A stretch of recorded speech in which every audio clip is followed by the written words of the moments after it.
আজকে আমার খামারের হাঁস মুরগিগুলো বৃষ্টির পানিতে খুব সুন্দর করে গোসল করেছে। একদম চকচক লাগতেছে হাঁস মুরগিগুলোকে। একটু আগে প্রচুর বৃষ্টি ছিল, এখন অনেক রোদ উঠতেছে।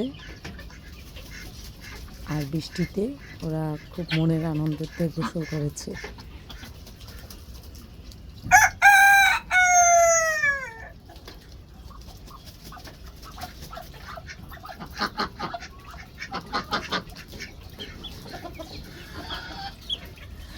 আর ওই যে কতগুলি হাঁস আছে, মুরগি আছে, ওইগুলো হচ্ছে অলস, গোসল করতে চায় না।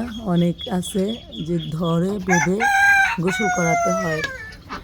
তো এগুলো কিন্তু ঘরের ভিতরে রয়েছে, গোসল করে নেই, একদম শুকনো শুকনো অবস্থা। আর এগুলো হচ্ছে গোসল করেছে।